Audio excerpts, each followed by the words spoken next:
நேயர்களே, ஆயுத எழுத்து நிகழ்ச்சிக்கு அன்போடு வரவேற்கின்றோம்.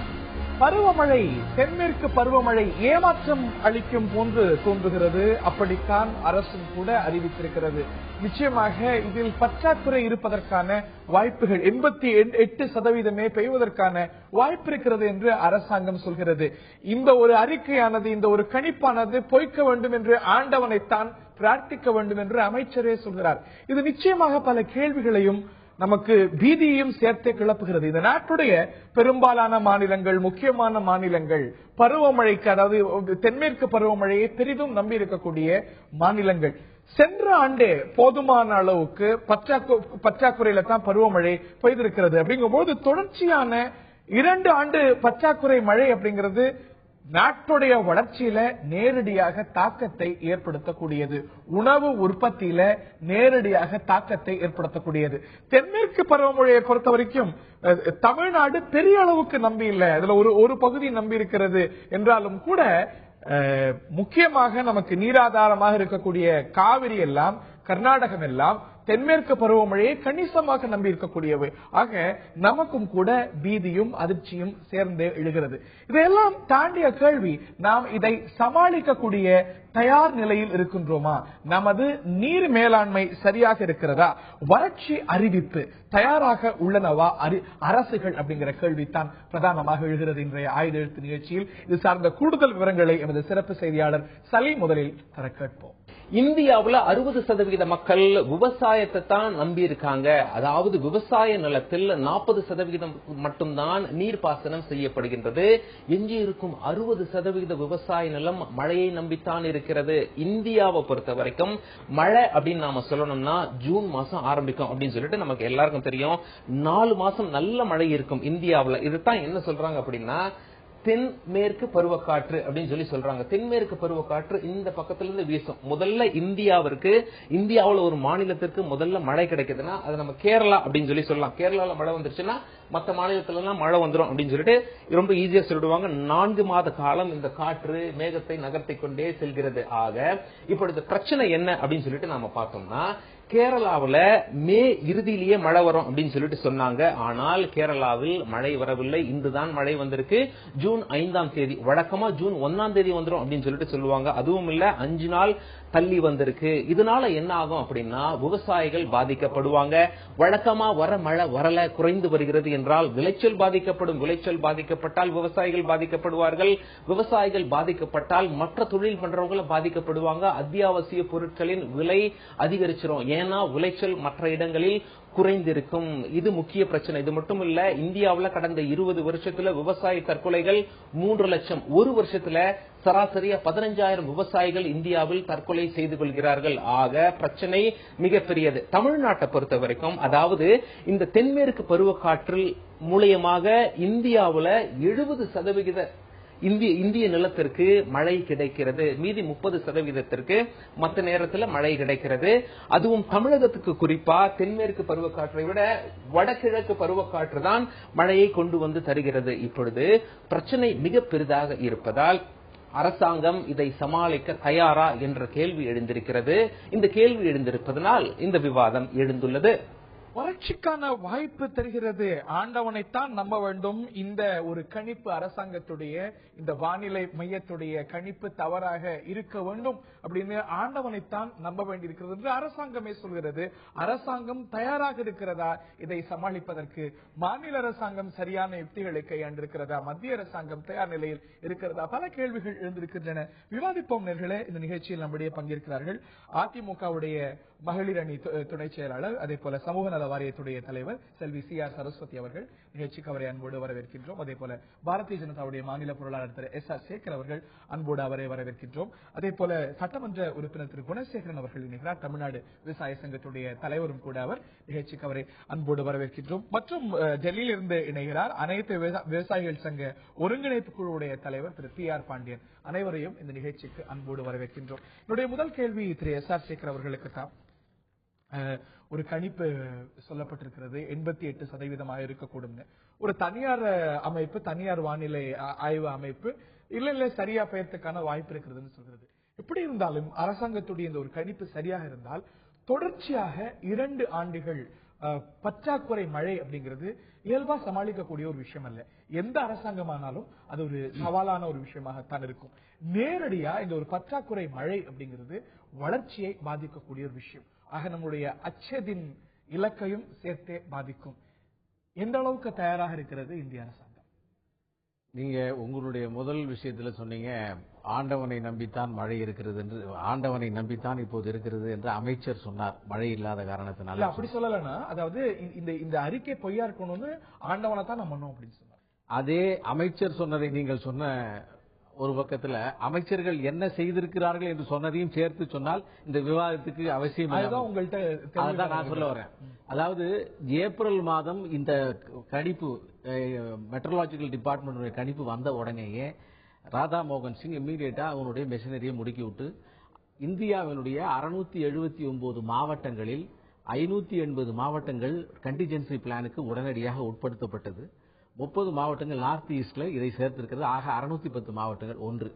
இரண்டாவது, இந்த வறட்சிக்கான ஒரு crop Indian Agricultural Research Organisation சொல்லப்பட்டு வறட்சிக்கான விதை, அதுக்கான கிராப் முடிவு செய்யப்பட்டு அது விவசாயிகளுக்கு கொடுப்பதற்கு. அதுக்கப்புறம் மினிமம் சப்போர்ட் பிரைஸ் ஒருவேளை வந்தால் அதற்கான ஏற்பாடுகள் செய்யப்பட்டிருக்கிறது.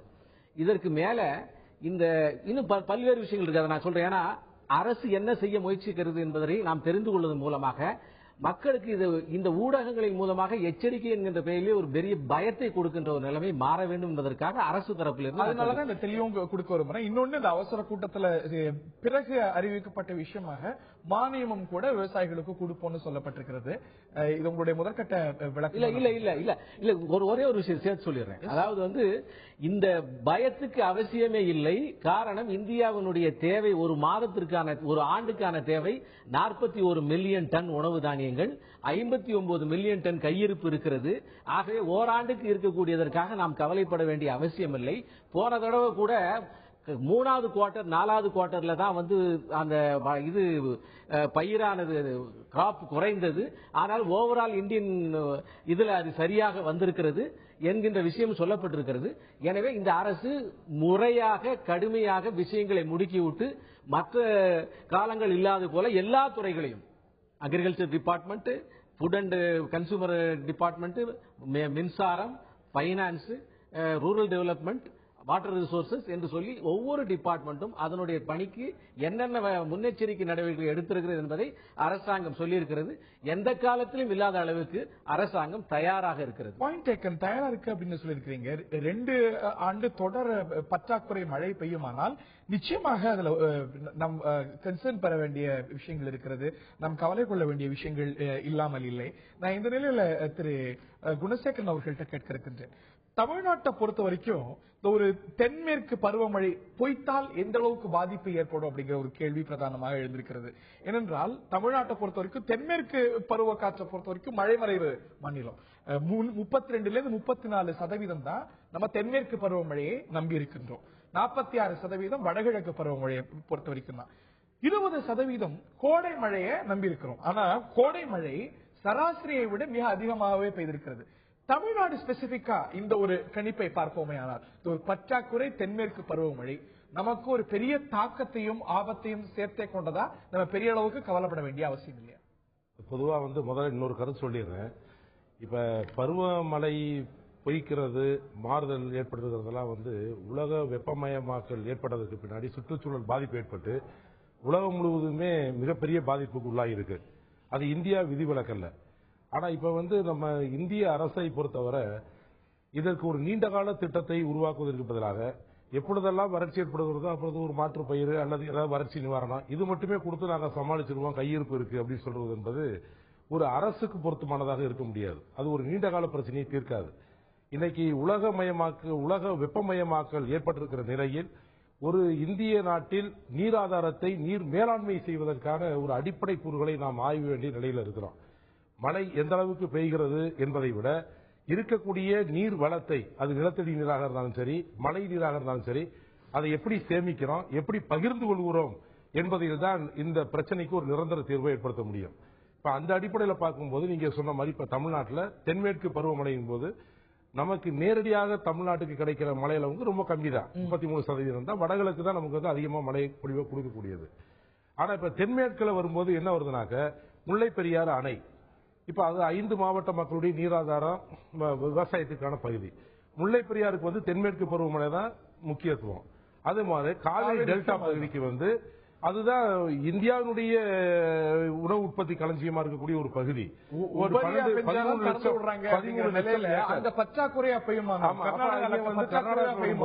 ஏற்கனவே பிரச்சனைகள் இருக்கும்போது இப்ப அவங்க அங்க பற்றாக்குறை சும்மாவே பிரச்சனையை பெரிதுபடுத்திக் கொள்வாங்க. நமக்கு இப்ப உச்சநீதிமன்றம் காவிரி ஆணையம் தீர்ப்பு சொன்னதுக்கு பின்னாடி கூட மாதம் நமக்கு கொடுக்க வேண்டிய தண்ணீரை இவங்க கொடுக்க மறுக்கிறாங்க.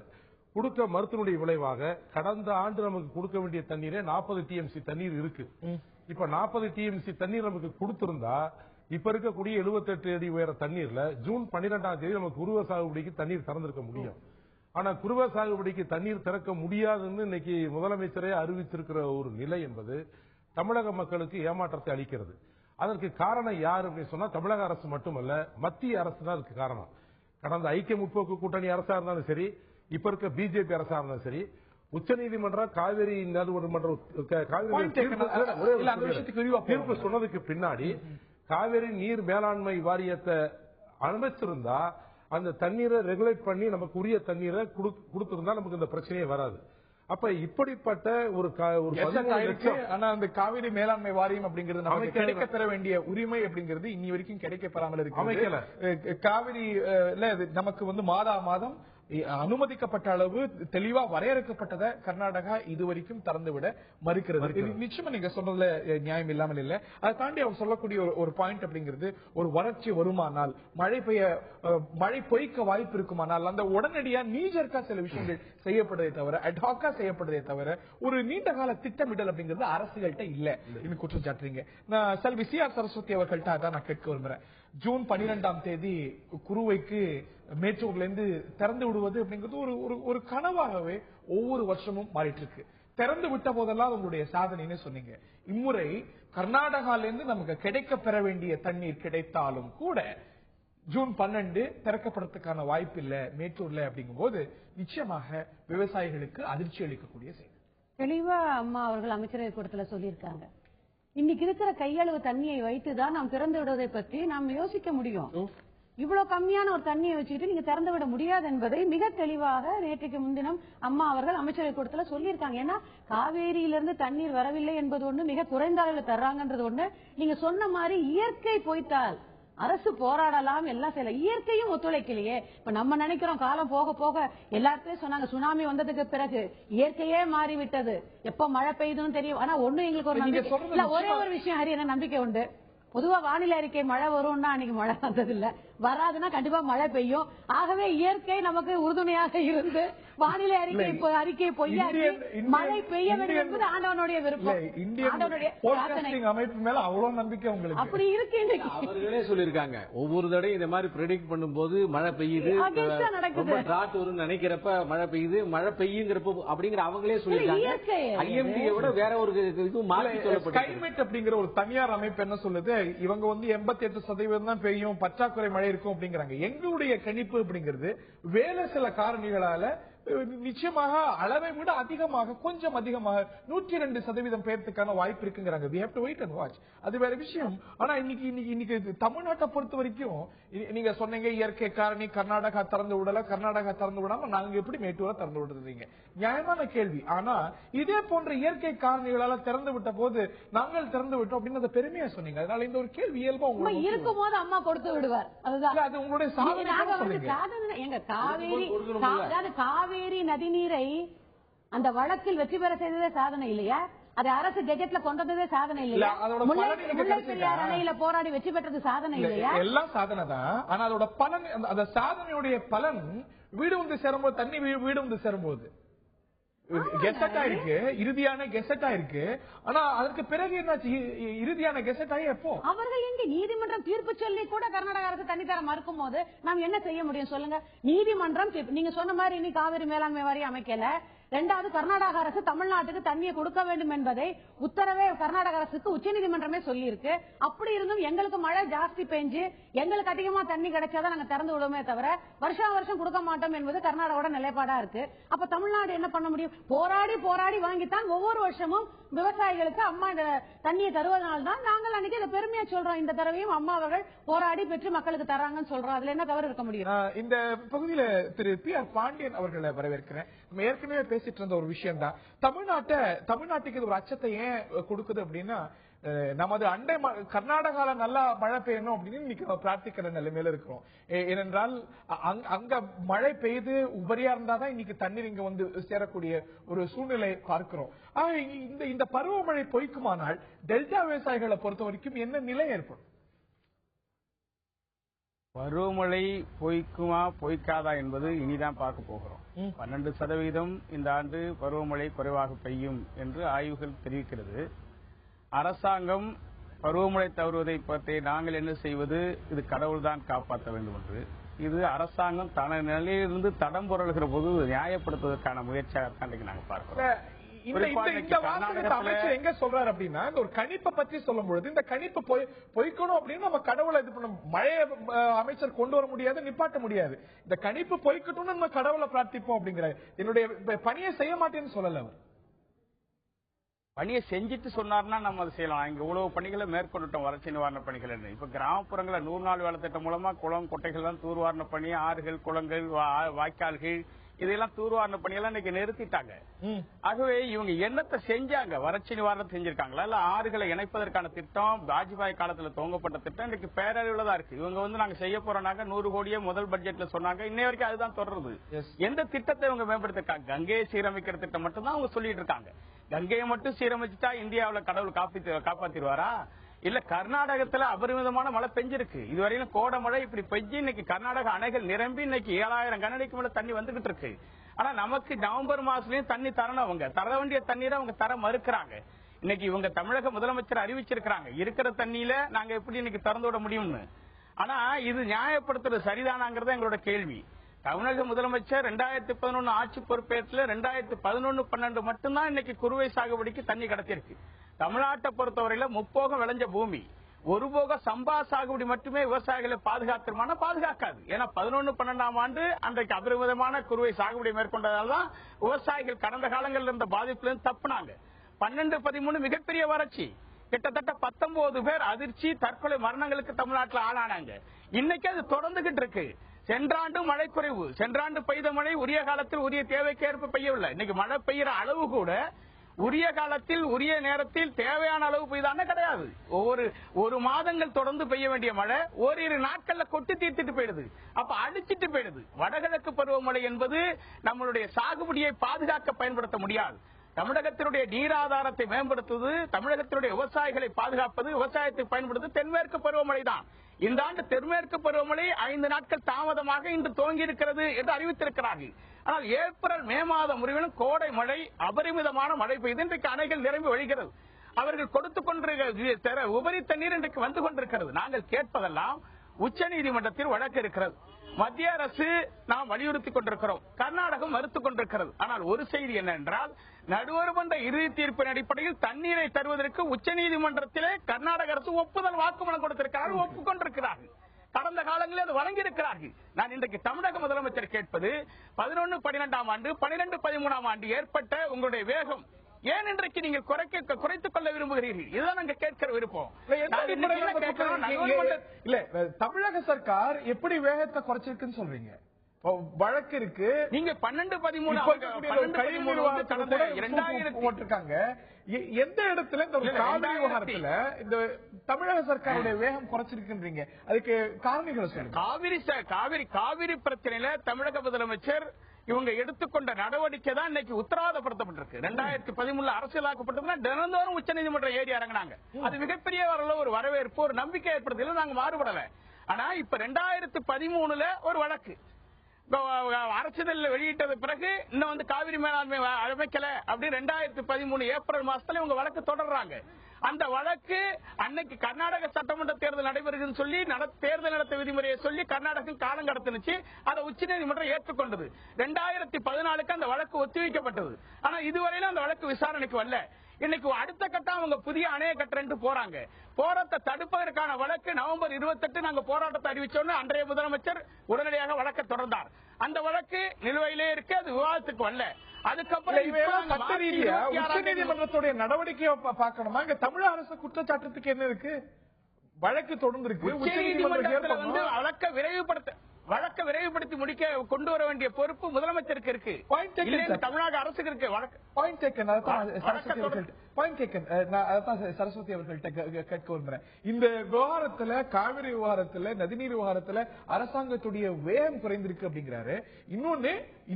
அவர் சொன்ன இன்னொரு விஷயம் ரொம்ப நியாயமானது. இயல்பா இதற்கு முன்தயாரிப்பா நம்ம இருக்க வேண்டிய பல நடவடிக்கைகள் எடுக்கப்படலைங்க குற்றச்சாட்டு. இந்த 4 வருஷத்துல எந்த அளவுக்கு உணவு உற்பத்தியை பெருக்கி இருக்கோம் என்பதை அம்மா விலாவரியா ஸ்டேட்மெண்ட்ல கொடுத்திருக்காங்க, எல்லாரும் படிச்சிருப்பாங்க. இரண்டாவது, ஒரு வழக்கு உச்சநீதிமன்றத்துக்கு போகும்போது நீங்க எப்படி போய் கோர்ட்ட போய் நீங்க எப்படி நடத்த போறீங்க, எப்ப நடத்த போறீங்க? Can we ask them question? நம்ம வழக்க கொண்டு போயிருக்கோம், அது நடத்த வேண்டியது உச்சநீதிமன்றம்.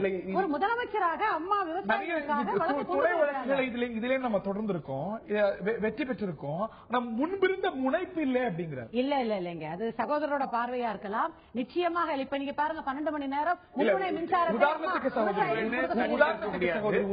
சகோதரி, இந்த மத்திய சர்க்கார் விவசாயிகளோட எதிர்பார்ப்பு, இந்த மத்திய சர்க்கார் வந்து ஏறத்தாழ 1 வருஷம் ஆயிருக்கு. இந்த ஒரு காவிரி மேலாண்மை வாரியம் அமைக்கப்படணும்னு கோரிக்கையா வச்சுட்டு இருந்தோம். சென்ற மத்திய அரசாங்கத்துக்கிட்ட எவ்வளவு கடுமையா அதை வலியுறுத்தி உங்களுக்கே தெரியும்.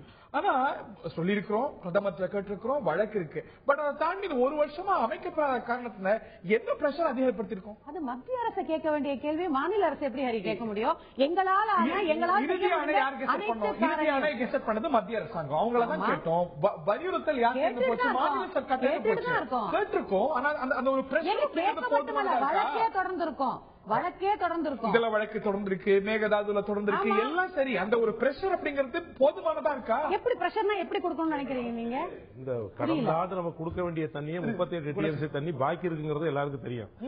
அந்த தண்ணியை தமிழக அரசு விரைந்து வாங்குவதற்கான ஒரு முனைப்பான நடவடிக்கை எடுத்துட்டாவே நமக்கு ஓரளவு இல்லைங்க, எல்லா நடவடிக்கையும் அம்மா எனக்கு எடுத்துட்டாங்க இருக்காங்க. இன்னைக்கு 12 மணி நேரம் மும்முனை மின்சாரம் கொடுத்திருக்காங்க விவசாயிகளுக்கு. இறுதி ஆணை வந்து கெசட் ஆனதுக்கு நிச்சயமா நம்ம பெருமை எடுத்துக்கிட்டோம். தமிழக முதலமைச்சர் செல்வி ஜெயலலிதா அவர்களுக்கு மிக முக்கியமான எத்தனையோ வருடமாக போராடி மாற்று கருத்து இல்லை. ஆனா அந்த ஒரு கெசட் ஆணைப்படி ஒரு மேலாண்மை வாரியம் அமையப்பெறாது, அது இம்ப்ளிமெண்ட் ஆகிறதுக்கு நிச்சயமாக நமக்கு ஒரு மாநில அரசு மத்திய அரசு கிட்ட கோரிக்கை வச்சாச்சு, கோரிக்கைக்கு மேல பல முறை சொல்லியாச்சு, அதற்கும் மேல் நீதிமன்றத்தில் வழக்காகவும் கொண்டு போயாச்சு. அதற்கு மேல் என்ன பண்ணலாம் நீங்களே சொல்லுங்க. மத்திய அரசாங்கத்தை ஒரு லெட்டர் சமீபத்தில் லெட்டர் எழுதிருக்கீங்க, வழக்கு தொடர்ந்திருக்கீங்க. அதை தாண்டி இதை பிரஷரைஸ் பண்ற அளவுக்கு ஒரு கூடுதலான ஒரு அரசாங்கம், மாநில அரசாங்கம் மத்திய அரசாங்கம் சிஸ்டமேட்டிக்கா தான் பண்ண முடியாது. இது என்ன தெருவில் நின்று போடுற சண்டையா? சேகர், நிச்சயமா நீங்க தான் அதுக்கு பதில் சொல்லணும். இதை பத்தி கேட்கும்போது காவிரி மேலாண்மை வாரியத்தை பத்தி கேட்டா நீங்க வந்து கடல்ல தண்ணியை கலக்குறீங்களா, அதை போய் பாருங்க அப்படிங்கிறீங்க. இதுதான் சரியான பதிலா? நீங்க இடைத்தேர்தல், பொது தேர்தலுக்கு முன்பாக இதே அரங்கத்துல காவிரி மேலாண்மை வாரியம் அமைக்கிறத பத்தி, காவிரியில தமிழ்நாட்டு அரசாங்கத்துடைய உரிமையை பற்றி எப்படி பேசிருக்கிறீங்க? இன்னைக்கு காவிரி மேலாண்மை வாரியம்னு கேட்டா தண்ணியில கலக்காத, கடல்ல கலக்காதங்கிறீங்க. இல்ல, அதாவது இந்த கேள்வியை வந்து சர்வசாதாரணமா நீங்க எங்கள்கிட்ட கேட்டு போயிடலாம். பல ஆண்டு காலமாக இருக்கிற இந்த பிரச்சனை 2 மாநிலங்கள் சம்பந்தப்பட்ட பிரச்சனை. அமைக்கமலா 2 மாநிலத்துக்கு உண்டான விஷயங்களில் தான் செயல்பட முடியும். ஆகவே இந்த ஒரு தலைப்பு, இந்த வறட்சி நிவாரணத்துக்கு எதிர்பார்க்கின்ற இந்த பருவமழை பொய்க்கின்ற போது அதற்கு மத்திய அரசு என்ன செய்ய வசதியெல்லாம் இல்ல. அதாவது நீதிமன்ற தீர்ப்பு என்பது டிஎம்சி தண்ணியை சொல்லி எப்படி நீரை பகிர்ந்து கொள்வதற்கு மாதாந்திர எல்லாம் பேசி முடிச்சு இறுதி ஆணை வந்து கெசட் ஆயாச்சு, அதன்படி மேலாண்மை வாரியம் அமைக்கணும். அதை நீங்க இம்ப்ளிமெண்ட் பண்ண வேண்டியதான் பொறுப்பே தவிர இனி நீங்க கர்நாடகத்தையும் தமிழ்நாட்டையும் கூட்டி வச்சு பேசி எல்லாம் தீர்த்தாச்சு. இப்ப முல்லை பெரியாருக்கு இந்த மேலாண்மை வாரியத்தை அமைக்க முடியாது என்று பாஜக சொல்லுகிறார். சுஸ்ரீ உமா பாரதி அவர்கள் அமைக்கிறதுக்கான எந்த ப்ரொபோசலும் இல்லைன்னு she was on record. உங்களோட அமைச்சர் Anand Kumar was on record. அதுக்கு முற்றிலும் வந்து அரசியல் காரணம். கர்நாடகாவை பொறுத்தவரை காங்கிரஸ் பாரதிய ஜனதா கட்சி ஒரு உயிரோடு இந்த பிரச்சனை இருந்ததப்ப பாரதிய ஜனதா கட்சி ஆட்சிக்கு வந்த உடனே இதை செய்வதாக ஒத்துக்கொண்டிருக்கிறது. மேலாண்மை வாரியம் அமைப்புக்கு போகிறது. ஆனால் என்னன்னு எல்லாம் ஒரே நாள் லட்சக்கணக்கான பிரச்சனைகளை நீங்க ஒரு வருஷம் ஆச்சு சார். மேலாண்மை ஒரு வருஷம் ஆனா என்ன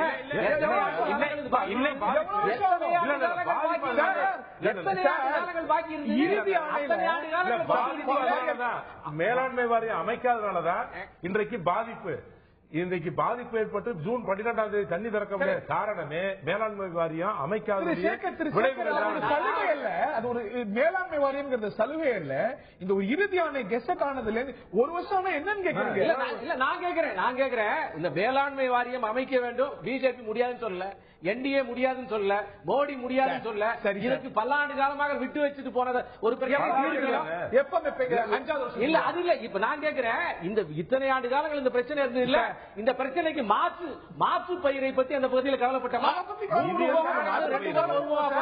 அதை பத்தி கவலைப்பட்டமா? இதற்கு மேலாண்மை வாரியம் எவ்வளவு முக்கியமோ அதே மாதிரி இத்தனை ஆண்டு காலங்கள் இந்த பகுதியை பற்றி அதற்கு மாற்று தீர்வு இல்லாம ஒரே விஷயத்தை திருப்பி அதை பத்தி கேட்டா தண்ணியில கலக்காதீங்க, மாற்று பயிரை பார்க்கணுங்கிறீங்க. இது எப்படி இருக்குன்னா என் வீட்டுல திருடு போயிருக்கு பொருள் அப்படின்னா நீ வீட்டுல மத்த பொருள் சிக்கனமா வச்சுக்கிறேன்னு நீங்க வந்து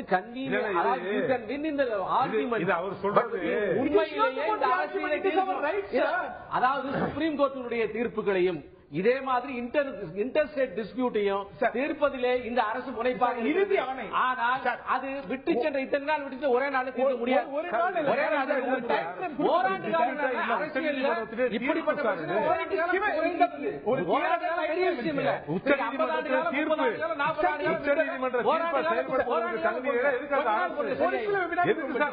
அரசு எதுக்கு உச்சநீதிமன்ற தீர்ப்பை இம்ப்ளிமெண்ட் பண்ற பொறுப்பு மத்திய அரசுக்கு இருக்கு. எதுக்கு மத்திய அரசு எதுக்கு அதிகாரம்?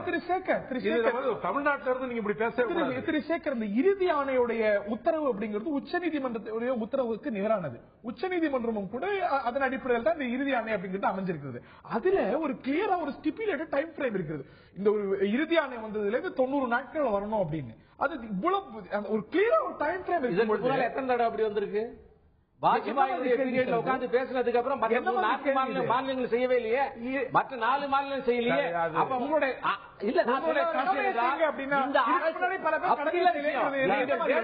கேட்கக்கூடிய விஷயம் இந்த அரசு சின்சியராக இருக்கிறது. இந்த அரசு மட்டுமே சின்சியராக இருக்கிறது. தவறு வருத்தப்படக்கூடாது. தமிழ்நாட்டில் இருந்து கொண்டு தமிழ்நாட்டு நலனை புறக்கணிக்கிற ஒரு செயலாக இன்னைக்கு பிஜேபி வந்து மிகப்பெரிய துரோகம். சந்தோஷமா சொல்லிங்க இடதுசாரிகள் வலதுசாரிகள் இந்த மாதிரி செய்யாத விஷயங்கள். கர்நாடக மாநிலத்தில் ஆட்சி அதிகாரத்தை கைதெடுக்கிறதுக்காக தமிழக மக்களை அவமதிக்கிற ஒரு செயல். அங்க இருந்த இடதுசாரிகள் என்ன பண்ணீங்க? அங்க இருக்கிற இடதுசாரிகள்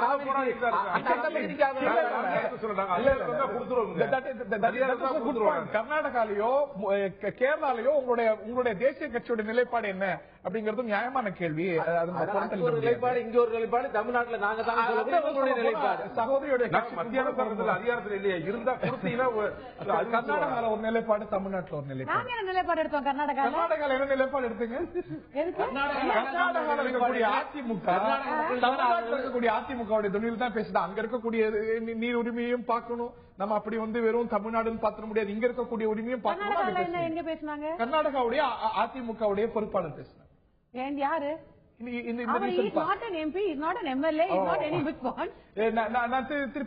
குறுக்கிட விரும்பினீங்க. எஸ், நான் ஒண்ணு கேக்குறேன். நேற்று நான் டெல்லியில இருக்கேன். நாளைய தினம் குடியரசுத் தலைவரை சந்திச்சு நாங்க மன்றாட இருக்கிறோம். மத்திய அரசு காலம் கடத்தது. எங்க மாநிலத்தில் மிகப்பெரிய அளவு தற்கொலை மரணங்கள் நிகழுது. எதையும் ஏற்றுக்கொள்ள கர்நாடகா தயாராக இல்ல. கர்நாடகா தயாராக இல்லைங்கிறத பல முயற்சி எடுத்து நாங்க சந்திக்க முயற்சித்தோம். பிரதமர் எங்களை அனுமதிக்கல. தமிழகத்தில் சட்டமன்றத்தில் ஏகமனதா தீர்மானம் நிறைவேற்றப்பட்டு தமிழக பாராளுமன்ற உறுப்பினர்கள் அனைவருமே நேரில் சென்று வலியுறுத்தி இருக்கிறாங்க. எதிர்கட்சி தலைவர் விஜயகாந்த் தலைமையில அனைத்து கட்சி தலைவர்கள் சந்தித்து வலியுறுத்தி இருக்கிறாங்க. இவர் சொல்றாரு நாங்க முடியலன்னு பிரதமர் சொன்னாரா, நண்பர் சேகர் சொல்றாரு முடியலன்னு கூட உங்க பிரதமர் இதுவரைக்கும் வாய் திறந்து காவிரியில மத்திய அரசோட நிலைப்பாடு என்ன, இதுவரை இவ்வளவு சந்திப்புகள் நிகழ்ந்திருக்கிறது, கர்நாடகமும் நிகழ்ந்த சந்திப்பு நிகழ்ந்திருக்கிறது, ஏன் வாய்மூடி மௌனியாக இருக்கீங்க? நேற்றைய தினம் இன்னைக்கு நான் பத்திரிகையாளர் கேட்டேன் டெல்லியில, நீங்க நாளைக்கு ஜனாதிபதியை சந்திக்க போறீங்க, நீங்க வர போறீங்கன்னு நேற்று நான் போய் உமா பாரதியை சந்திச்சு காவிரி மேலாண்மை வாரியம் காவிரி நீர் பங்கீட்டு ஒழுங்காற்றுக்குள்ள அமைக்கலையே, தண்ணி கொடுக்கலையே, இன்னைக்கு அங்க பெரிய பிரச்சனை நடக்குதுன்னு கேட்கிற பொழுது அதை பற்றி என் கையில் எதுவுமே கிடையாது, எனக்கு எதுவுமே தெரியாது, நீங்கள் பிரதமரை தான் கேட்க வேண்டும் என்று அவர் பதில் சொல்லியிருக்கிறார். அப்படி தட்டி கழிக்கிறார் என்று சொன்னால் குவித்து வைத்திருக்கிற பிரதமர் ஏன் என்று வரைக்கும் வாய் திறக்கவில்லை? நான் கேட்க விரும்புகிறேன், இவரை கட்டுப்பாட்டில் இருக்கிற உரத்துறை அமைச்சர் அனந்தகுமார், இவரது கட்டுப்பாட்டில் இருக்கிற இந்தியாவுடைய சட்டத்தை பாதுகாக்கக்கூடிய சட்டத்துறை அமைச்சர் சதானந்த கவுடா அவர் அறிவிக்கிறார், கடந்த வாரம் அவர் கர்நாடகாவில் ஒரு ரயில் துவக்க விழாவில் பாராளுமன்ற விவகாரத்துறை அமைச்சர் வெங்கையா நாயுடு முன்னிலையில் அறிவிக்கிறார், தமிழகத்திற்கு தண்ணீர் கொடுக்க முடியாது, தமிழகத்திற்கு போகிற தண்ணீர்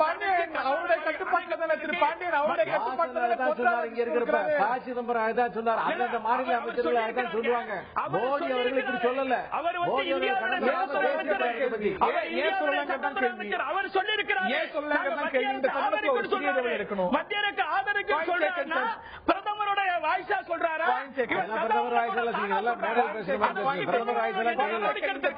நீண்டகால திட்டமிடல் நம்மிடையே இருக்கிறதாங்கிற கேள்வி இருக்கிறது.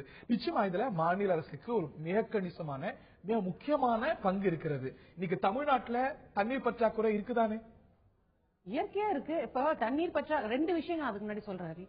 ஒரு இயற்கை போய்க்கும் போது மக்கள் எப்படி காப்பாற்ற வேண்டும் என்று சிந்தித்துதான் இன்றைக்கு எல்லாருமே போற்றக்கூடிய மழைநீர் சேகரிப்பு திட்டத்தை முதல்ல கொண்டோம். ஏன்னா நிலத்தடி நீர் குறைஞ்சுக்கிட்டே போகுது, மழை தண்ணீர் வீணா போகுதுன்னு முதலாக அம்மா தான் கொண்டு வந்தாங்க. அதே மீறி கூட இன்னைக்கு வெவ்வேறு காரணங்களால இப்ப 11% மேல தண்ணீர் பற்றாக்குறை தமிழ்நாட்டில் இருக்கு. அது இன்னும் 2045 17-18 போகுங்கிற அறிக்கைகள் இருக்கிறது. ஆனால் பெரிய பிரதானமான குற்றச்சாட்டே இது ஒரு வேளாண் நீர் மேலாண்மையில எந்த அளவுக்கு நாம் பின்தங்கி இருக்கிறோம் அப்படிங்கிற ஒரு குற்றச்சாட்டு எழுந்திருக்கிறது. எவ்வளவு அணைகள் தூர்வாரப்பட்டிருக்கு? அணைகள் தூர்வாரப்பட்டு ஏன் வேலையை நடக்கலைங்கிறீங்களா? அப்போ கட்டி முடிச்ச காலத்திலிருந்து தூர்வாரப்படாத அணைகளை பட்டியலிட முடியும். மேட்டூர் அணை தூர்வாரப்பட்டிருக்கிறதா? வைகை அணை தூர்வாரப்பட்டிருக்கிறதா? அமராவதி தூர்வாரப்பட்டிருக்கிறதா? குந்தா தூர்வாரப்பட்டிருக்கிறதா? அப்ப இந்தியாவில் இருக்கிற எல்லா நதிகளும் தூர்வாரப்பட்டிருக்கு, தமிழ்நாட்டில் மட்டும் தான் இல்லைங்க. மத்த ஊர்ல தூர்வாரலன்னா விட்டுருவோமா? இது நம்மளுடைய பணி இல்லையா? தூர்வாருவது யாருடைய பணி? பொதுப்பணித்துறையோட பணி இல்லையா? பொதுப்பணித்துறை எனக்கு தெரிஞ்சு செஞ்சுட்டு தான் இருக்கிறாங்க. என்னுடைய புரிதல் கட்டண காலத்துல இருந்து தூர்வாராத அணைகள் தான் இருக்கு. மேட்டூர் அணையில தண்ணி இருந்துகிட்டே இருக்கும் போது நீங்க போய் எப்படி தூர்வாரிட்டு இருக்கீங்க? மேட்டூர் அணையை பற்றி நீங்க கேட்டீங்க. டெக்னாலஜி வந்திருக்கலாம். அதே சமயத்துல சகோதரி காவிரி பத்தி பேசுறோம், அண்டை மாநிலம் நமக்கு கொடுக்கலன்னு பேசுறோம், அவங்க மேல குற்றம் சாட்டுறோம், மத்திய அரசாங்கத்து மேல குற்றம் சாட்டுறோம். காவிரியில மட்டும் சகோதரி 10 லட்சம் கியூபிக் மீட்டர் ஸ்டோரேஜ் தேக்க முடியாமல் போகுது. தூர்வாராதனால, எந்த ஒரு டீசல்டேஷன் செய்யாதனால யார் பொறுப்பு இருக்கு? மத்த அம்மா ஆட்சிக்கு முன்னாடி இருந்தவங்க எல்லாம் தூர் வாரிட்டாங்க. அம்மா ஆட்சியோ கலைஞர் ஆட்சியோ தமிழக அரசு நோக்கி என்னுடைய கேள்வி. காவிரி இது அரசாங்கத்துடைய அறிக்கை, மத்திய நீர் ஆணையத்துடைய அதே போல பொதுப்பணித்துறையுடைய 2 பேரும் சேர்ந்து கொடுத்திருக்கக்கூடிய அறிக்கை. காவிரியில மட்டும் 10 லட்சம் கியூபிக் மீட்டர் ஸ்டோரேஜ் அப்படிங்கிறது தூர்வாராதனால தேக்க முடியாமல் போகும். எனக்கு தெரிஞ்சு அப்படி ஒண்ணு அம்மா நடவடிக்கை இல்லாம இருக்க மாட்டாங்க. சட்டமன்றத்துல சொல்றாங்க நீர் தூர்வாரம் சொல்றாங்க, ஆனா இது வரைக்கும் தூர்வாரப்படல. கடந்த ஆட்சியும் தூர்வாரப்படல, இங்கேயும் தூர்வாரப்படல. பொதுவா தமிழ்நாட்டை பொறுத்தளவுல இந்தியாவிலும் சரி தமிழ்நாட்டிலையும் சரி பாசனம் நிலத்தடி நீர் மற்ற பாசன வசதி பெறக்கூடிய நிலங்கள்ங்கிறது ஒரு 50% இருக்கு. 50 விழுக்காடு நிலங்கள் மானாவாரி நிலங்கள் தான், மழையை நம்பி இருக்கக்கூடிய பகுதி தான். அப்ப இதெல்லாம் ஒரு பாசனத்துக்கு கொண்டு வரணும். குடிநீர் அதிகமாக நம்ம தமிழ்நாட்டில் நிலத்தடி நீரை பயன்படுத்தலாம். கடந்த ஒரு 40 ஆண்டு காலமாக நிலத்தடி நீர் இன்னைக்கு பெருமளவு குறைஞ்சு போச்சு. அரசாங்கத்தினுடைய அறிக்கை என்ன சொல்லுதுன்னா 386 விஷயம் அப்படிங்கிறது இன்னைக்கு மற்ற மாநிலங்கள் இப்பதான் இன்னைக்கு தமிழ்நாட்டில இருந்து பாடம் இருக்கிறாங்க. இந்த ரெயின் வாட்டர் ஹார்வெஸ்டிங் அப்படின்னு பார்க்கும்போது ஒரு கணிசமான ரிசல்ட்ஸ் நம்ம இல்லங்க. நீங்க அரசாங்கத்தினுடைய கடந்த ஆண்டு கொள்கை குறிப்பே என்னன்னு சொன்னா 386 யூனியன் ஒன்றியங்கள்ல 139 ஒன்றியங்கள் 136 ஒன்றியங்கள் தான் பாதுகாப்பாக நிலத்தடி நீர் இருக்கு. 250 ஒன்றியங்கள் அபாயகரத்தை தாண்டி போயிருச்சு. 11 ஒன்றியங்கள்ல வந்து உபநீர் தான், இந்த தண்ணீர் உப்பு தண்ணி தான் இருக்கு. இது அரசாங்கத்தினுடைய புள்ளி விவரம். அரசாங்கம் நேரடி பொறுப்பாயிடும். இல்ல அதைத்தான் சொல்றேன். வாட்டர் தண்ணீர் மேலாண்மை என்பது ஒரு நமக்கு எந்த ஒரு நீண்ட கால திட்டமே இல்ல. குறிப்பா என்னன்னு சொன்னாக்க இந்திய நதிகளை இணைக்கிற ஒரு கோரிக்கை இருக்கு. உச்சநீதிமன்றமே சொன்னது. அது அப்படியே கிடக்கு. தமிழ்நாட்டு நதிகள், தீபகற்ப நதி, அது இணைச்சா எவ்வளவு லாபம்? இது முதல் கட்டமாக தமிழ்நாட்டு நதிகளை இணைக்கணுங்கிறது 2006 இன்றைக்கு வரை ஒவ்வொரு கொள்கை குறிப்புகளையும் ஒவ்வொரு ஆண்டும் சொல்லப்படுகிறதே தவிர அதற்கான ஒரு முழுமையான திட்டங்களோ நிதி ஒதுக்கீடுகளோ கிடையாது. 5 கட்டங்களாக அறிவிச்சிருக்காங்களே தவிர இதுவரைக்கும் எந்த நதிகளும் இன்னும் ஒரு 9 ஆண்டுகளாக இணைக்கப்படல. இதுவே இன்னைக்கு வறட்சி அதாவது மானாவாரி நிலங்களுக்கு விவசாயமும் பாதிக்கப்படுது.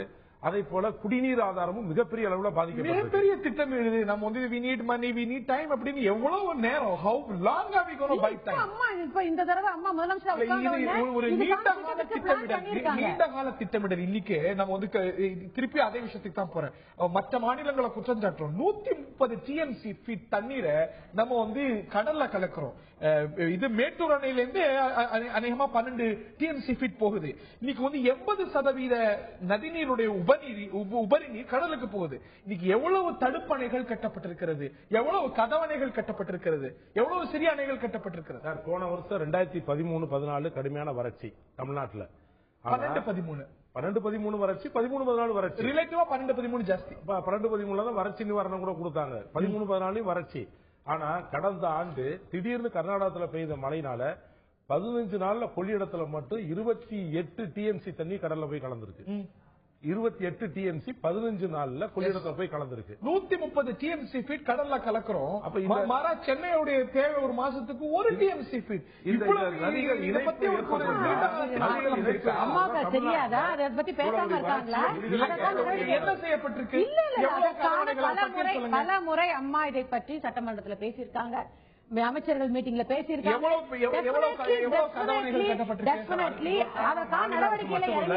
மத்திய அரசு இதுக்கான அனுமதியோ சிறப்பு நிதிகளோ கொடுக்காத ஒரு காரணம். ஐயா சொல்ற மாதிரிங்க, பினான்ஸ் ஒண்ணு, சென்ட்ரல் கவர்மெண்டோட ஹெல்ப்பும் வேணும். ஸ்டேட் கவர்மெண்ட் அதற்கான இனிஷியேட் அம்மா எடுத்திருக்காங்க, பல முறை பேசியிருக்காங்க. அவர் சட்டமன்றத்தில் இருந்திருக்காரு, இதை பத்தி அம்மா பேசியிருக்காங்க, விவாதிச்சிருக்காங்க. 2013 கூட திருப்பூர், ஈரோடு, கரூர் ஆகிய இடங்களில் சிறிய அணைகள் கட்டப்படும் அப்படின்னு சொல்லப்படுது. அது எந்த நிலையில இருக்குது இந்த திட்டங்கள்? ஒரு விஷயம் சொல்றேன், ஒரு திட்டத்தை அறிவித்தால் நிச்சயமாக செய்து முடிக்கக்கூடியவர் தான் முதலமைச்சர் அம்மா அவர்கள். நிச்சயமாக அறிவித்த திட்டங்களை செய்து முடிப்பார். இதுல எந்த மாற்று கருத்து கிடையாது. நீண்ட கால வாட்டர் மேனேஜ்மெண்ட்ல நிச்சயமா போன அரசோ இந்த அரசோ ஒரு நீண்ட கால திட்டமிடல் குறித்த கேள்வி எழுகிறது. Is that satisfactory? நமது நிச்சயமா மத்திய அரசாங்கம் மேல குற்றச்சாட்டு வைக்கிறீங்க திரு PR பாண்டியன். மாநில அளவுல ஒரு நீர் மேலாண்மை அப்படிங்கிறது தொடர்ச்சியாக ஒரு நீண்ட கால திட்டமிடல் நமக்கு இருக்கிறதா?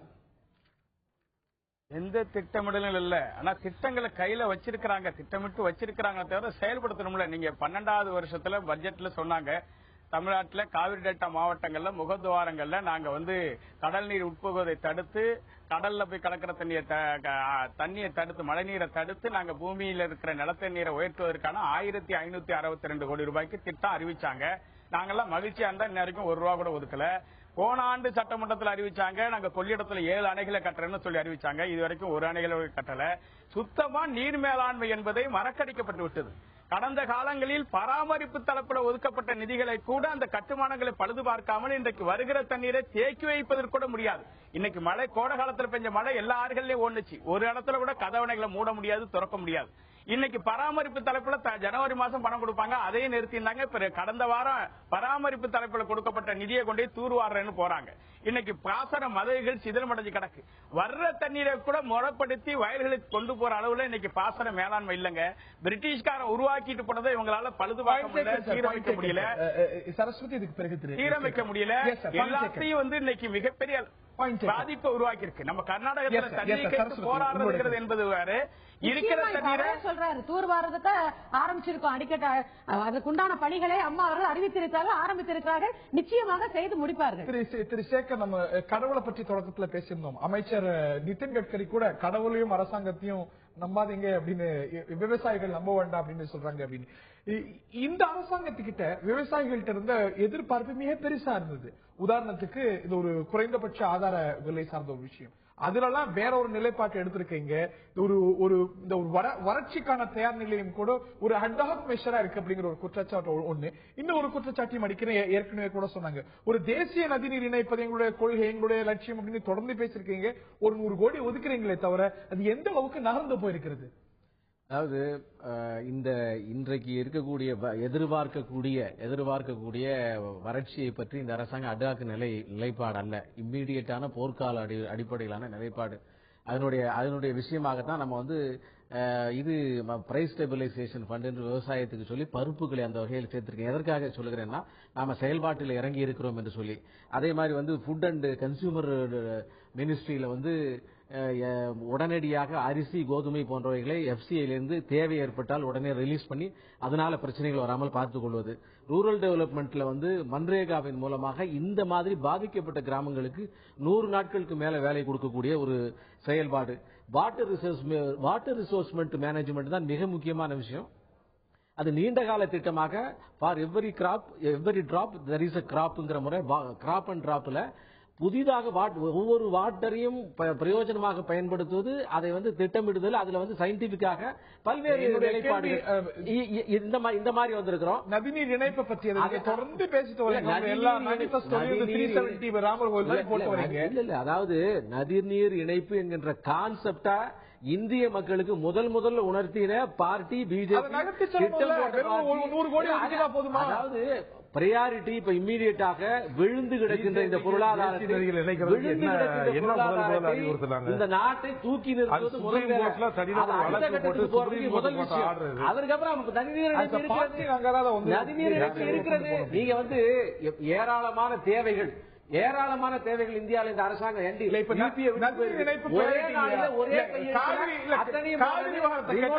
காவிரி விவகாரத்தை கேட்டா நதிநீர் இணைப்பு நாங்க கொண்டு வந்திருக்கோம், எங்களுக்கு அந்த கொள்ள இருக்கு. நீங்க அது காவிரி விஷயத்துல நீங்க you have to to justice தாண்டி அதை பத்தி பேசும்போது அதை சொல்றீங்க. இதுல கூட எந்த அளவுக்கு நகர்ந்து போயிருக்கிறீங்க? இல்ல, நதிநீர் இணைப்பை நீங்க திரும்ப அதாவது நீங்க இன்னும் எந்த அளவுக்கு நகர்ந்து போயிருக்கீங்கன்னு 500 விஷயங்களை சொல்ல முடியும்.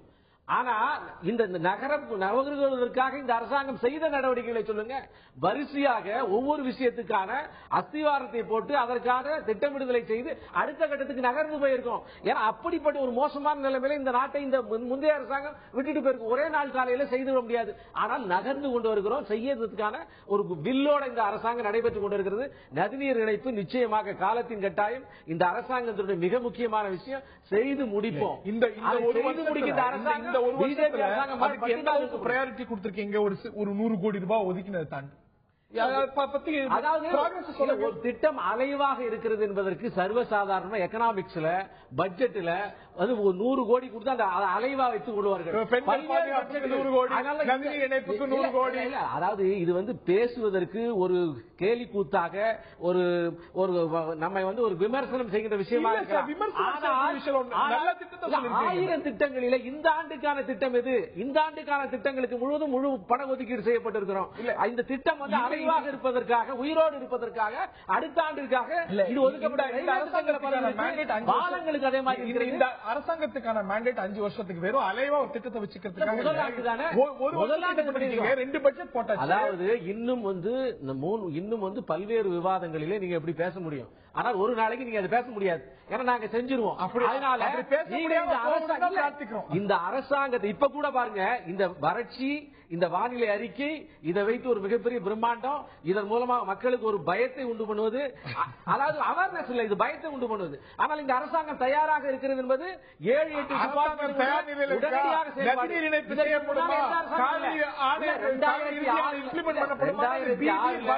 இதே மாதிரி வறட்சி வந்தது, அதற்கு பின்னாலே வறட்சி வந்தது.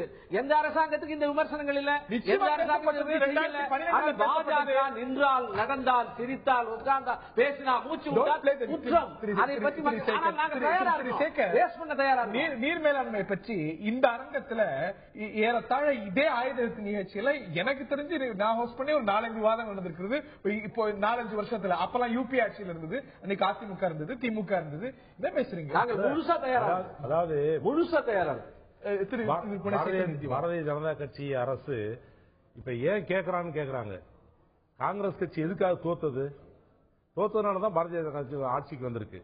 ஆனா கடந்த காங்கிரஸ் கட்சி அரசா இருந்தாலும் சரி, இந்த அரசா இருந்தாலும் சரி, விவசாயத்திற்கு, விவசாய நலன்களுக்கு, வேளாண்மை துறைக்கு அதிக முக்கியத்துவமே கொடுக்கல. எல்லாமே கார்பரேட் நிறுவனம், கார்பரேட் பாஜக வந்தது. கார்பரேட்டை பத்தி பேசல, பாஜக தொடர்ந்து ஏழை மக்களுக்கான அரசு, இவருடைய அரசு, ஏழை விவசாயிகளுக்கான வந்ததுக்கு பின்னாடி பழைய காங்கிரஸ் கட்சி அரசுல இருந்த உரமானியத்தை குறைச்சிருக்கிறாங்க. விலை நிர்ணயத்துல இன்னைக்கு ஏற்பட்ட குளறுபடினால விலைகள் இன்னைக்கு சரிஞ்சிருக்கு. விவசாயிகளுக்கு கொடுக்கக்கூடிய கொள்முதல் விலை குறைக்கப்பட்டிருக்கு. அது மட்டுமல்ல, பயிர் காப்பீட்டு திட்டத்துல அரசுக்கு பொறுப்பே இல்லைன்னு மத்திய அரசு அறிவிச்சிருக்கு. இப்படி விவசாயிகளுக்கு இன்னும் நிறைய பாதிப்புகளை உருவாக்கக்கூடிய திட்டங்களை தான்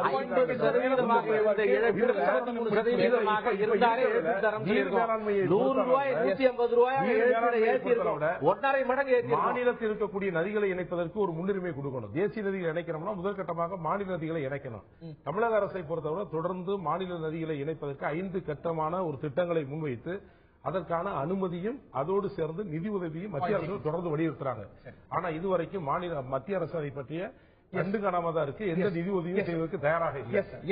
ரொம்ப சுருக்கமான ரொம்ப சுருக்கமா தெரியும். அதாவது இந்த வறட்சி என்பது ஒருவேளை வந்துவிட்டால் அதை சமாளிக்கின்ற முழு விஷயத்தையும் இந்த அரசு ஏப்ரல் மாதத்திலேயே முன்னெச்சரிக்கையாக எடுத்திருக்கிறது. மோடியினுடைய அரசு இந்த எந்த பேரிடர் மேலாண்மை, எந்த ஒரு இயற்கையினுடைய சீற்றத்தையும் இதுவரை உடனடியாக சமாளித்து பழக்கப்பட்டது, உடனடியாக செய்கிறது. நீண்டகால திட்டமாக விவசாயத்தை பொறுத்தமட்டில் இந்த அரசு மிகச்சிறப்பாக பல்வேறு திட்டங்களை அறிவித்து செயல்படுகிறது. எனவே தற்காலிக, நிரந்தரமான, நீண்டகால 3லையும் இந்த அரசு செவ்வனே செயல்பட்டுக் கொண்டிருக்கிறது. வறட்சி வருமா நிச்சயமாக தெரியாது, ஆனால் அதற்கான வாய்ப்பு இருக்கிறது அப்படிங்கறதான் இந்த ஒரு வானிலை அறிக்கையுடைய சாராம்சம். அதற்கு தயார் நிலையில் இருக்கின்றோம், அதற்கான நடவடிக்கைகளை நாங்கள் எடுத்திருக்கின்றோம் என்று மத்திய அரசாங்கம் சொல்கிறது. நடவடிக்கை எடுத்திருக்கிறதா, அதற்கான கூட்டங்கள் போடப்பட்டிருக்கிறதா, அதற்கான முன் தயாரிப்பில் ஏற்பாடு இருக்கிறதா இருக்கிறது. மாநில சர்க்காரும் கூட ஒரு மேட்டூர் அணையில ஜூன் 12ஆம் தேதி திறக்கிறதுக்கு வாய்ப்பு இருந்தாலும் கூட மாற்று ஏற்பாடுகள் செய்திருக்கிறோம். விவசாயிகளுக்கு இந்த நிவாரணங்களை எல்லாம் அறிவிக்கிறோம், இந்த ஏற்பாடுகளை விவசாயிகளுக்கு செய்திருக்கிறது. நான் அதில் மாற்றுக்கிறது இல்லை. இவையெல்லாம் அட்ஹாக் மெஷர்ஸாக பார்க்கப்பட்டாலும் கூட இது வரவேற்கத்தக்கதானால் நீண்ட கால திட்டமிடல் இது போன்ற வளர்ச்சியை ஒரு சவாலான காலகட்டத்தை, ஒரு பருவமழை பொய்க்கும் போது ஒரு சவாலான காலகட்டத்தை நாம் எதிர்கொள்ளும் பொழுது ஒரு நீண்ட கால திட்டமிடல் 2 அரசாங்கங்களும் எடுத்திருக்கின்றனவா, ஒரு விஷயம் இருக்கிறதா என்றால் நிச்சயமாக இதுல நிறைவேற்றப்பட வேண்டிய விஷயங்கள் நிறைய இருக்கின்றன. மாநில அரசாங்கமாகட்டும் மத்திய அரசாங்கமாகட்டும் அப்படிங்கிறதுல மாற்று கருத்து இல்லை. நிச்சயமாக அமைச்சர் சொன்னது போல அந்த ஒரு கணிப்பானது பொய்த்து போக வேண்டும். இதைத்தான் நாம் எதிர்பார்க்கின்றோம். இன்று பருவமழை தொடங்கி இருக்கிறது. இந்த ஒரு பருவமழை அப்படிங்கிறது சராசரியாக பெய்ய வேண்டும், சராசரியை விட அதிகமாக பெய்ய வேண்டும். நிச்சயமாக ஒரு வறட்சியின் காரணமாக ஏற்படக்கூடிய பாதிப்புகளை பற்றி நாம் பேச வேண்டிய, அதற்கான ஒரு குற்றச்சாட்டுகளை வைக்க வேண்டிய ஒரு அவசியம் வரக்கூடாது அப்படிங்கிற எண்ணங்களோடு, பிரார்த்தனைகளோடு நிகழ்ச்சியை நிறைவு செய்கின்றோம். நிகழ்ச்சியில் பங்கு பெற்ற CR சரஸ்வதி, திரு SR சேகர், திரு குணசேகர் மற்றும் திரு பிரியா பாண்டியன் மற்றும் பார்த்த நேயர்களுக்கு நன்றி.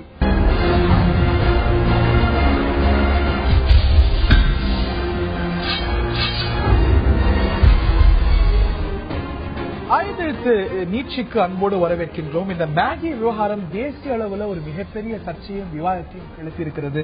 அந்த விவாதங்களும் சர்ச்சைகளும் ஓய்ந்த பாடில்லை. மேகி தேசம் முழுவதும் இன்னைக்கு கடைகள்ல கிடைக்காது. அந்த ஒரு நிறுவனமானது திரும்ப வாங்கியிருக்கிறது. இன்னும் சொல்ல போனால் மத்திய உணவு கட்டுப்பாட்டு அமைப்பு, தர கட்டுப்பாட்டு அமைப்பு அந்த உத்தரவையும் கொடுத்திருக்கிறது. இது பல கேள்விகளை எழுப்பியிருக்கிறது. ஒரு சர்ச்சை வந்தது, ஒரு இடத்துல சோதனை செய்யப்பட்டது, அதற்கு பிறகு வேறு சில மாநிலங்கள்ல சோதனை செய்யப்பட்டது, இந்த அறிக்கைகள் வந்தது. ஆனால் பொதுவாக இந்த உணவு தர நிர்ணயத்தில் இருக்கக்கூடிய ஓட்டைகள் பெரிதாக இருக்கின்றதோ அப்படிங்கிற கேள்வி எழுந்திருக்கிறது. அது மட்டுமல்ல, அந்த நிறுவனத்துடைய CEO சில விளக்கங்களையும் கொடுத்திருக்கிறார். அதுவும் பல கேள்விகளை எழுப்புகிறது. விவாதிப்போம் இன்றைய ஆயுதெழுத்து நீட்சியில். இந்த விவாதத்தில் நம்முடைய பங்கேற்கிறார்கள் அதிமுகவுடைய ஸ்போக்ஸ் பர்சன், அந்த கட்சியுடைய மகளிர் அணி துணை செயலாளர் CR சரஸ்வதி அவர்கள், அதே போல லோக்சத்தா கட்சியுடைய திரு ஜெகதீசன் அவர்கள். இருவரையும் இந்த நிகழ்ச்சிக்கு வரவேற்கின்றோம். வழக்கு தொடர்ந்திருக்கிறது இந்த நெஸ்லே நிறுவனம். எங்களுக்கு ஒண்ணுமே புரியல. இதே தரத்துலதான் வேறு பல நாடுகள்ல நாங்க கொடுக்கிறோம், இங்க மட்டும் லேப் டெஸ்ட் எல்லாம் எப்படி வருது அப்படின்னு புலம்பி நம்பி இருக்கிறது இந்த நிறுவனம். இது பல கேள்விகளை எழுப்பி இருக்கிறது. அந்த நிறுவனத்துடைய விளக்கம் நாங்க பாருங்க, இவ்வளவு இன்னமும் கூட மிக தெளிவாக தமிழ்நாடு கடைசியாக தமிழ்நாட்டுடைய ரிப்போர்ட் வந்திருக்கிறது. ஆனாலும் கூட நாங்கள் வந்து சிறந்த தரத்தோடு தான் இருக்கின்றோம் அப்படிங்கிற அந்த நிறுவனத்துடைய விளக்கம், அதுல சில ராஷ்னலும் சில முகாந்திரமும் இருப்பதா தெரியலையா? அதாவது குறிப்பான ரெண்டு விஷயங்கள், ஒன்னு எம்எஸ்பி, இன்னொன்று வந்து லீட், ரெண்டு தான் இருக்கு. எம்எஸ்பி வந்து நிறைய விவாதங்கள்ல பேசியாச்சு, அது பர்மிசிபிள் லெவல்ஸ் இருக்கலாம், அது இன்னைக்கு தக்காளியில கூட இருக்கு, அது ஒரு பெரிய பிரச்சனை கிடையாது. நேச்சுரல் எம்எஸ்பி தாண்டி நீங்க அந்த பாக்கெட்ல பின்னாடி பாத்தீங்கன்னா நோ ஆடட் எம்எஸ்பி அப்படிங்கிறது இருக்கும், அது பிரச்சனை இல்லை. பட் லீட் அப்படிங்கிறது லெட் வந்து மிகப்பெரிய பிரச்சனை, காரியம் வந்து மிகப்பெரிய பிரச்சனை, அது பல நோய்களை உருவாக்கக்கூடிய ஒரு, அதனாலதான் எல்லாமே பேன் பண்றாங்க. அந்த லீட் இருக்குன்னு தெரிஞ்ச பிறகுதான் அது வித்தியாசமான சில இருக்கு. ஒரு சில மாநிலங்கள்ல அது ஒத்துக்கிறாங்க, சில மாநிலங்கள்ல அந்த நிறுவனம் தரப்புல சொல்லப்பட்டதும், இன்னும் சொல்ல போனா கோலா நிறுவனங்கள் சிலதுல பெஸ்டிசைட் இருக்கும்போது அவங்க சொன்ன போது என்னன்னா, இதெல்லாம் இங்க இருக்குங்க, இங்க இருக்கக்கூடிய பை ப்ராடக்ட்ஸ் இருக்குங்க, இங்க இருக்கக்கூடிய நாங்க மூலப்பொருட்கள் இருக்கு, நாங்க என்ன பண்ணுவோம், லெட்டுங்கிறது நாங்க சேர்க்கல, நாங்க ஏதோ அது வந்து ஒரு உணவுக்காகவோ சுவைக்காகவோ அது வந்து தரத்தை மேம்படுத்தணுங்கிறதுக்காகவோ எங்களுடைய காஸ்ட்காகவோ நாங்க சேர்க்கல, அது வந்து இருக்கு, தண்ணியில இருக்கு, ஃபர்டிலைசர்ல இருக்கு, நாங்க என்ன பண்ணுவோங்கிறது அந்த நிறுவனங்கள் சொல்லாத விளக்கம், சில சமயங்கள்ல சொல்லி இருக்கக்கூடிய விளக்கம். ஆமா, அதான் அது நம்ம சைடு சில பிரச்சனைகள் இருக்குங்கிறத ஒத்துக்க தான் செய்யணும். ஏன்னா இன்னைக்கு ஒரு பக்கம் வந்து ஆர்கானிக் ஃபுட் பத்தி பேசுற நிலைமையில இருக்கிற போது எல்லாமே சொல்றது என்னன்னு கேட்டீங்கன்னா, இன்னைக்கு வந்து ரொம்ப ஃபர்டிலைசர்னால நம்ம ரொம்ப தரம் கெட்டு போயிடுச்சு. ஆனா அதற்கு வந்து அதுதான் முழுக்க முழுக்க காரணம் அப்படிங்கிறது முழு பூசணிக்காய் சோட்டல் மறைப்பும் கதையாக தான் மாறிடும். ஏன்னா அவங்க சொல்ற ஒரு சிறு நியாயம் இருந்தாலும் இன்னைக்கு அவங்களுடைய பணி, அதை தாண்டி நான் ஃபுட் செக்யூரிட்டி நம்மளுடைய கவர்மெண்ட் அபிஷியல்ஸோட பணி தான் நான் பாக்குறேன். இன்னைக்கு நெஸ்லே நூடுல்ஸை தாண்டி இன்னைக்கு பல்வேறு நூடுல்ஸ், இன்னைக்கு தமிழக அரசாங்கமே 4 விதமான நூடுல்ஸ் பேன் பண்ணிருக்காங்க. இது மாதிரி பல ப்ராடக்ட்ஸ் நம்ம வந்து நெஸ்லேங்கிறது இதோ டிப் ஆஃப் தி ஐஸ்பர்க் மாதிரி தான் ஒரு விஷயம் வெளியே வந்திருக்கு. இன்னும் கண்டுபிடிக்க முடியாத பொருட்கள் என்னென்ன இருக்கிறதோ என்ற மிகப்பெரிய பயத்தை உருவாக்கி எழக்கூடிய கேள்வி. ஜெயலலிதா அவர்கள் உத்தரவிட்டு இன்னைக்கு வந்து சோதனை செய்து 4 விதமான நூடுல்ஸ், ஜஸ்ட் நாட் மேகி, மற்ற மாநிலங்கள் கூட மேகியை தான் சோதிச்சிருக்காங்க, நீங்க அனைத்து வகையான நூடுல்ஸையும் சோதிச்சு இப்போ இந்த ஒரு சர்ச்சை வந்த பிறகு அறிக்கை வந்திருக்கிறது. அதுக்கு பிறகு அதை வந்து வித்ரா பண்ணணும், அந்த பொருட்கள் எல்லாம் திரும்ப பெறணும்னு உத்தரவிட்டு இருக்கீங்க. ஆனா இவ்வளவு நாட்கள் இந்த பொருட்கள் என்னால வாங்க முடிஞ்சிருக்கு, என்னால சாப்பிட முடிஞ்சிருக்கு, இன்னைக்கு ஒரு குழந்தைகளால சாப்பிட முடிஞ்சிருக்கு, இவையெல்லாம் பாதிப்பை உண்டாக்கக்கூடியது, அனுமதிக்கப்பட்ட அளவை விட டேஞ்சரஸ் விஷயங்கள் இருக்கக்கூடியது அப்படின்னா, இது இந்த சந்தையில் இவை இருந்திருக்கிறது, குழந்தைகள் சாப்பிட்டு இருக்காங்க, பெற்றோர்கள் நம்பி வாங்கி இருக்கிறாங்க, அது வந்து கடைகள்ல கிடைச்சிருக்கு அப்படின்னா நிச்சயம் மாநில அரசாங்கத்துக்கு இதுல பொறுப்பு இருக்கா இல்லையா? அது எப்படி இருக்க முடியும்? ஒரு சாப்பாடு நீங்க பிரச்சனை வரும்போது அதை நாங்க டெய்லி மேகி பாக்கெட்டை வாங்கி இதுல இது இருக்கா லீட் இருக்கா, once it was introduced, அப்ப யார் இத்தனை வருஷமா மேகி, அதாவது சாப்பாடு என்பது விஷமாக மாறவே கூடாது. நிச்சயமா அது 100% உண்மை. ஒரு குழந்தைக்கு கொடுக்கக்கூடிய சாப்பாட்டில் எல்லா அளவு கூட தவறான பொருட்கள் சேர்க்கப்படக்கூடாது. அதில் நெஸ்லே போன்ற மிகப்பெரிய கம்பெனி தயாரிக்கக்கூடிய ஒரு ப்ராஜெக்ட்ல இந்தியா ஃபுல்லா lakhs and lakhs and lakhs and packets so many years அவங்க வித்துட்டு இருக்காங்க. ஆனால் இதற்குள் இவ்வளவு பெரிய ஒரு தவறான விஷயம் இருக்கு என்பதை சமீபத்தில் கண்டுபிடிக்கப்பட்டிருக்கு. யார் கண்டுபிடிச்சா? ஒரு மாநிலத்தில் இருக்கக்கூடிய ஃபுட் சேஃப்டி ஆபீசர், மத்திய அரசு இல்ல, ஒரு மாநிலத்தில் ஒரு ஃபுட் சேஃப்டி ஆபீசர் கண்டுபிடிச்சாங்க. நீங்க ஒரு மேகி நிறுவனம் மட்டும் இல்ல, வேறு சில நிறுவனங்களையும் பேன் பண்றீங்க.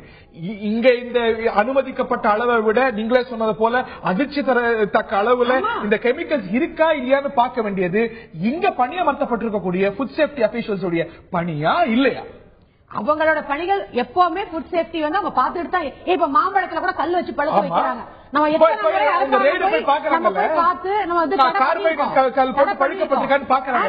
அந்த மாதிரி வேற ஏதோ மாநிலத்தில் வந்து தேசம் முழுவதும் விவாதமான பிறகுதான் ஒரு மாநிலத்துல இந்த நூடுல்ஸ் மாதிரி மற்ற நூடுல்ஸ் இருக்கும் அப்படிங்கிற ஒரு விழிப்புணர்வு வருமா? எனக்கு அந்த விழிப்புணர்வு லேட்டா வரலாம், ஒரு சாமானியனுக்கு வரலாம். ஆனா இது கடமையா இருக்கக்கூடிய பணியா இருக்கக்கூடிய ஒரு அரசு அமைப்புக்கு இவ்வளவு லேட்டா விழிப்புணர்வு வரலாம். நான் சொல்றேன், ஒரு மிகப்பெரிய கம்பெனி இப்படி தரமற்ற ஒரு பொருளை விற்பது என்பது நினைத்து கூட பார்க்க முடியல. நெஸ்லே வருது, நெஸ்லே இவ்வளவு வருஷமா இருக்கு, அவர்களுடைய சுயநலத்திற்காக செஞ்சிருக்கும் போது அதிர்ச்சியா தான் இருக்கு. அதை வெளிப்படுத்த வேண்டிய அதன் மீது நடவடிக்கை நீங்க தான் எடுத்திருக்கீங்க. அதை முன்னமே எடுத்திருக்கணுமா கூடாதா? தமிழ்நாடு உங்களுக்கு வந்து இதை கலப்படம் செஞ்சிருக்கு சமீபத்துல தான் கண்டுபிடிக்கப்பட்டிருக்கு. இதுவரை கண்டுபிடிச்சது யாரு? ஒரு மாநிலம். அதுதான் சொல்றேன், கண்டுபிடிக்கல. ஏன் இந்த சோதனைகள் நடத்தப்படல? ஏன் இந்த சந்தேகங்கள் நமக்கு அந்த பொருள் மேல வரல? இங்க இருக்கக்கூடிய தமிழ்நாட்டில் தாய்மார்கள் இந்தியால எந்த மாநிலத்துக்கும் அவங்க செய்யலையே. அப்படி பார்த்தா இந்தியால எந்த மாநில அரசு சோதனை பண்ணி அதை கொண்டு வரலையே. ஒரு இண்டிவிஜுவல் பர்சன் கொண்டு வந்திருக்காரு, அவரை உண்மையில பாராட்ட வேண்டும். இது நிச்சயமாக தண்டிக்கப்பட வேண்டிய விஷயம். நான் வெறுமனை கூட தடை செய்ய சொல்லல. அந்த நிறுவனத்தின் மேல் நீங்க நடவடிக்கை கூட எடுக்கலாம். ஏன்னா இது உணவு, ஒரு குழந்தைக்கு முதல் பெரியவர் உள்ள சாப்பிடுற உணவு தான் நான் சொல்லவே இல்லை. ஆனால் அரசாங்கத்தை எப்படி நீங்க குற்றம் சொல்ல முடியும்?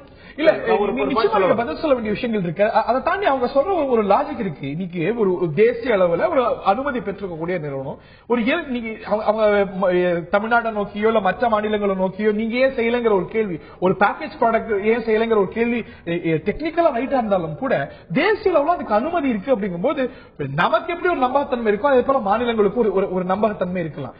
தேசிய அளவுல அவங்க அங்கீகாரம் பெற்றிருக்காங்க, ஒரு லைசன்ஸ் வச்சிருக்காங்க. பட் ஸ்டில் மத்திய அரசு ஃபுட் சேஃப்டி அத்தாரிட்டி அவங்களுக்கு அனுமதி கொடுத்திருக்கு. அப்படிங்கும் போது அங்க இருக்கக்கூடிய ஒரு பெரிய ஓட்டு தேசிய அளவுல ஒரு ஃபுட் சேஃப்டி ஆக்ட்ல இருக்கக்கூடிய அமைப்புல இருக்கக்கூடிய ஒரு ஓட்டை எக்ஸ்போஸ் ஆகுது. அதாவது நான் ஒரு சின்ன உதாரணம் சொல்ல விரும்புறேன். இன்னைக்கு உச்சநீதிமன்றத்துல இது கேஸாக வந்தது. பால்ல கலப்படம் நிறைய பண்றாங்க அப்படிங்கிறது. பாலில் கலப்படம் செய்தால் அவர்களுக்கு மரண தண்டனை கொடுக்க வேண்டும். குறிப்பாக இது குழந்தைகள் குடிக்கும் பாலில் என்னென்னமோ கலக்குறாங்க அப்படின்னு சொல்லிட்டு வந்துச்சு. நூடுல்ஸ் ஆகுது எல்லா சாராரும் சாப்பிடணும் அவசியம். ஆனா பால் எல்லா சாராரும் இன்னைக்கு 120 கோடி மக்கள் இருக்காங்கன்னா ஏழையோ பணக்காரரோ பால் குடிக்கிறாங்க, டீ குடிக்கிறாங்க. இது இருந்துச்சு. இவங்க கேட்கறாங்க நூடுல்ஸ் நாங்க போய் செக் பண்ணுவோம். நாளைக்கு பால் நீங்க எப்படி செக் பண்ண போறீங்க? இன்னைக்கு இந்த கேள்வி எழுது.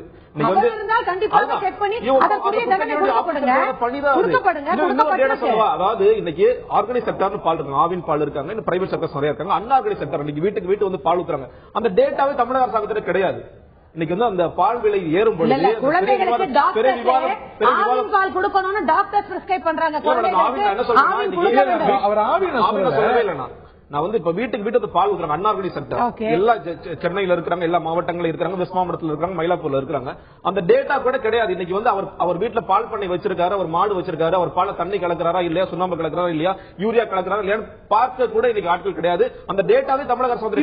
இன்னொரு விஷயமும் சொல்றேன், இன்னைக்கு சென்னையில 25 ஃபுட் சேஃப்டி ஆபீசர்ஸ் இருக்கிறாங்க. ஆனா இன்னைக்கு ஒரு ஏறத்தாழ ஒரு 1 லட்சம் பிசினஸ் அவங்க பாத்துருக்கோம் அப்படின்னு பாத்துருக்காங்களா, அந்த அளவுக்கு சாம்பிள்ஸ் எடுத்திருக்காங்க ஒரு கேள்வி. இயல்பா ஒரு ஃபுட் சேஃப்டி ஆபீசர் 4 சாம்பிள் ஒரு மாசத்துக்கு எடுக்கணும் அப்படிங்கிறது விதி. ஆனால் ஒரு சாம்பிள் தான் ஒரு மாதத்துக்கு எடுக்கப்படுகிறது. எந்த அளவுக்கு இந்த ஒரு அமைப்பு சரியாக வைத்துக் கொள்ளப்பட்டிருக்கிறது மாநிலங்களால், இன்னும் சொல்ல போனா மத்திய அரசுகளாங்கிற ஒரு கேள்வி ரொம்ப நியாயமானது. இல்ல அந்தந்த மத்திய அரசோ மாநில அரசோ ஒரு தவறு நடக்கும் போது இந்த மத்திய அரசோ மாநில அரசோ அது நடவடிக்கை எடுக்கத்தான் செய்வாங்க.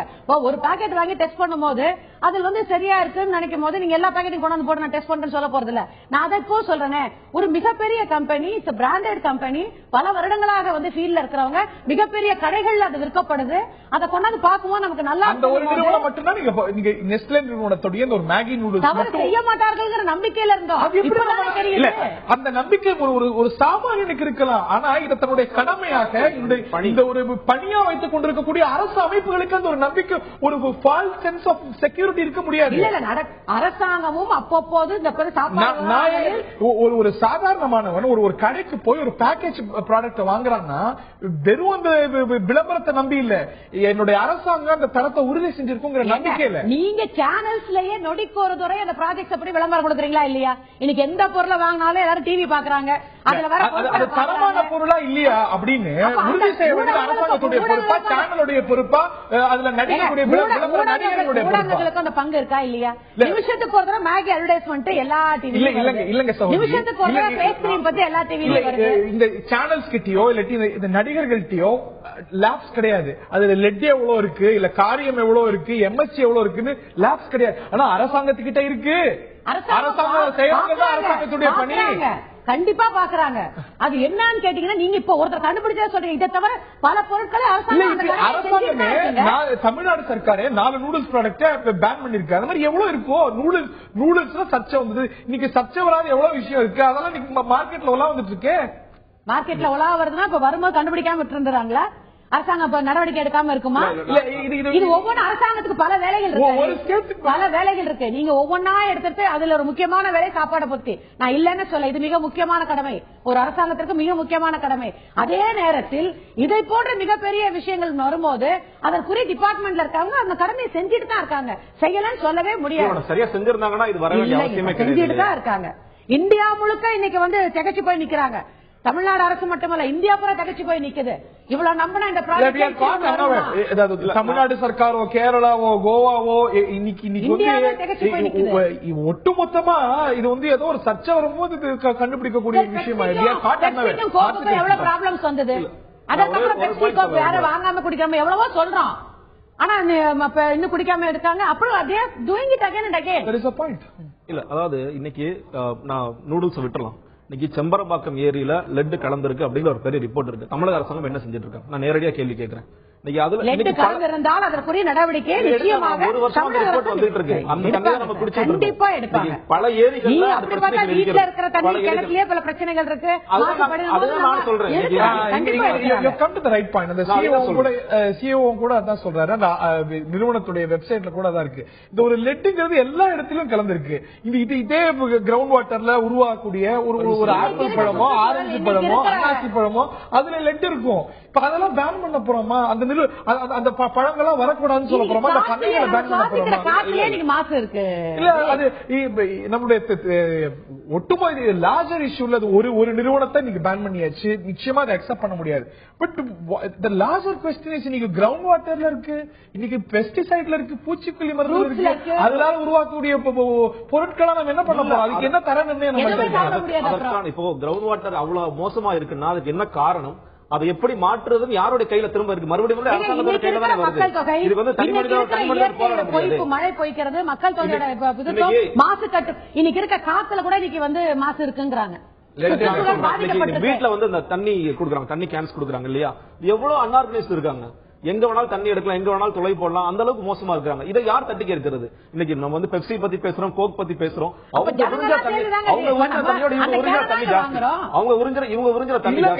ஜனங்களுக்கு வேற என்னங்க வழிங்க?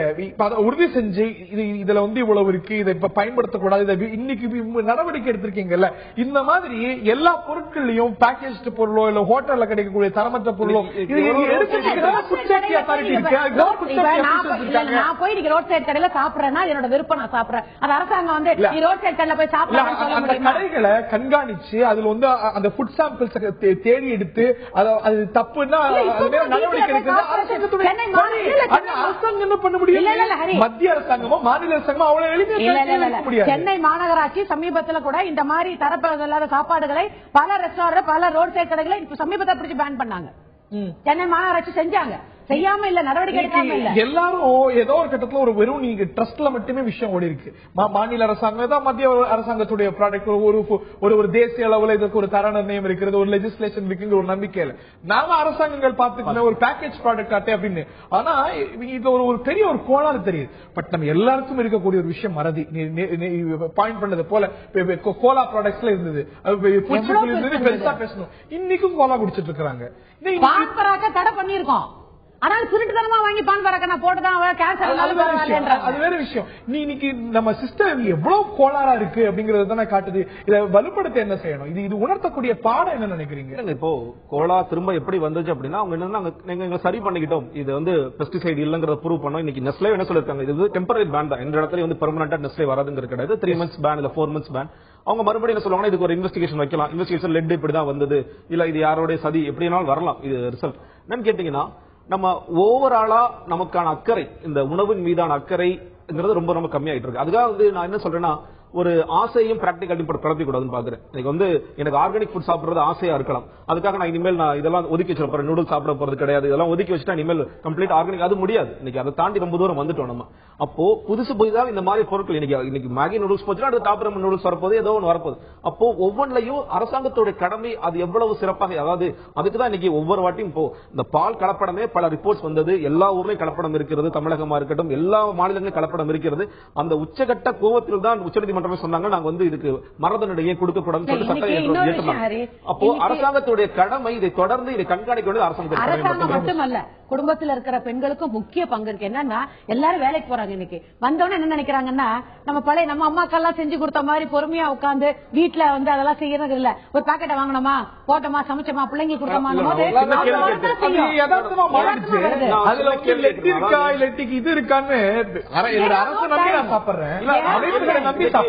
இன்னைக்கு நான் வந்து எங்க வீட்டுல பால் பாக்கெட் வருதுன்னா அதுக்கு டெஸ்ட் பண்ணிட்டு இருக்க முடியாது. எந்த வீட்டு மனைவினாலும் டெஸ்ட் பண்ண முடியாது. வேணா நீங்க வருஷத்துல ஒரு தடவை இந்த மாதிரி பாலே சொல்லலைங்க. எல்லா பாரம்பரிய உணவையே மறந்துட்டு வரோமே.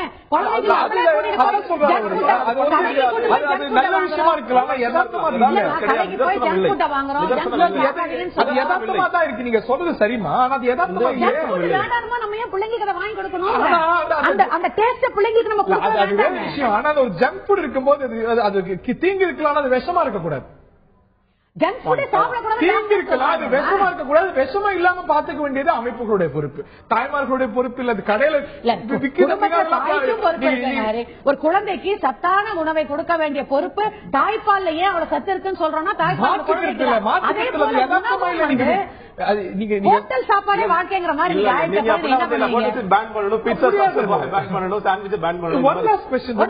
KFC-ல ஒரு தடவை படிச்சீங்கல்ல, அந்த சிக்கன்ல வந்து புழு இருந்து கண்டுபிடிச்சதா வந்து ஒரு KFC பெரிய பிரச்சனையாச்சு. ஆனா KFC-ல கூட்டம் நின்றுட்டு தானே இருக்கு, சாப்பிட்டு தானே இருக்காங்க. அதான் ஏற்கனவே சொன்னோம். இதே போல சில ஒரு சோடா பானங்கள் கோலா பானங்கள் பிரச்சனைக்குள்ளாச்சு. இன்னைக்கு அது பெரிய அளவுக்கு வந்து குடிச்சிட்டு தான் இருக்காங்க. இது வேற விஷயம். நம்ம எல்லாரும் மறந்து போயிடுறோங்கிறது யதார்த்தமான விஷயம். ஒரு சுருக்கமான வாதம் மட்டும் கேட்கிறேன். இதுல முழுமுடுக்கப்படக்கூடிய ஒரு விஷயம், கார்பரேட் சர்க்கிள்ஸா இருக்கட்டும், அங்கங்க முழுமுடுக்கக்கூடிய விஷயம். இதுல வேற ஏதோ இது ஏன் இந்த அளவுக்கு இந்த சமயத்துல பூதாகரமா இருக்கணும், இதுக்கு பின்னாடி வேற ஏதோ சதி இருக்க கூடுமோ அப்படின்னு அதுல உங்களுடைய கருத்து என்ன? இல்ல, ஒரு அரசியல் இருக்க மாதிரி தான் பார்க்கப்படுது. ஏன்னா இது குறிப்பிட்ட ஒரு ப்ராடக்ட் மட்டும் இந்த மாதிரி வந்துருச்சு. ஏன்னா பல்லாயிரம் தமிழ்நாடு சர்க்கார் 4 ப்ராடக்ட் பேன் பண்ணிருக்காங்க. தேசிய அளவுல சர்ச்சைக்குள்ளாகிறது அப்படிங்கிறது ஒரே ஒரு ப்ராடக்ட். அதுல ஒரு வித்தியாசமான விஷயம் என்னன்னா, ஒரு 3 ஸ்டேட்ல அது வந்து அந்த மாதிரி ஒண்ணு கிடையாது அப்படின்னு வேற சொல்லிருக்காங்க. அப்படிங்கும் பொழுது இதுல ஏதோ ஒரு உள்சதி இருக்கிறதோ, ஒரு அரசியல் இருக்கிறதோ அப்படிங்கிற ஒரு சந்தேகம் வந்து வலிக்கக்கூடிய விஷயமாக இருக்கோ இல்லையோ. நான் எல்லா கம்பெனியும் கேட்டுக்கிறது ஒண்ணுதான், தயவு செய்து சாப்பாட்டில் கலப்படம் பண்ணாதீங்க. இது ஒரு ரெக்வெஸ்டாவே வைக்கிறோம் நாங்க. நீங்க அரசாங்கம் இருக்கு, எல்லாம் இருக்கு, சரி, மனசாட்சியுடன் ஒரு பொருளை, தரமான பொருளை மக்களுக்கு கொடுங்க. கலப்படத்தை கடைய வேண்டும். கோரிக்கை நியாயமானது. அந்த கோரிக்கை நிறைவேற்றப்படுகிறதா அப்படிங்கறத உறுதி செய்ய வேண்டியது அரசு அமைப்புகளுடைய கடமை அப்படின்னா மாற்றுக்கிறது இல்லை. இதே ஒரு ப்ராடக்ட்ல ஒவ்வொரு மாநிலத்துல ஒரு மாதிரியான ரிப்போர்ட் வருது. நிறுவனத்துக்கு தேசிய அளவில் ஒரு அங்கீகாரம் இருக்கிறது, அந்தந்த மாநிலங்கள்ல வேற மாதிரி ரிப்போர்ட் வருது. இது மட்டும் தான் இன்னும் எவ்வளவு பொருளோ நம்ம சாப்பிடறதெல்லாம் லெட் இருக்கோ என்ன இருக்கோ அப்படிங்கிற ஒரு நம்ம சாப்பிடறது சாப்பாடா விஷயமா அப்படிங்கிற ஒரு சந்தேகம் நிச்சயமா ஒரு யாருக்கும் வரக்கூடாது. அந்த ஒரு சந்தேகம் வராத ஒரு ஃபுல் ப்ரூஃபான ஒரு அமைப்பு வேண்டும். ஒரு மிகப்பெரிய குறை நமது உணவு தர நிர்ணயத்தில் இருக்கிறது அப்படிங்கறத மட்டும் இது உறுதிப்படுத்துது. அது அடைக்கப்பட வேண்டும், அது சரி செய்யப்பட வேண்டும். இந்த விஷயம் என்பது வெறும் மறக்கப்படக்கூடிய, ஏதோ இன்னைக்கு சர்ச்சையாகி நாளைக்கு மறக்கப்படக்கூடிய ஒரு விஷயமாக மற்றொரு விஷயமாக மாறக்கூடாது அப்படிங்கறதான் இது நமக்கு சொல்லக்கூடிய பாடமாக எடுத்துக்கொள்ள வேண்டும். நிகழ்ச்சியில் பங்கு பெற்ற சகோதரி சிஆர் சரஸ்வதி, ஜெகதீஷ் மற்றும் பார்த்த நேயர்களுக்கு நன்றி கூறி விடைபெறுகின்றோம். வணக்கம்.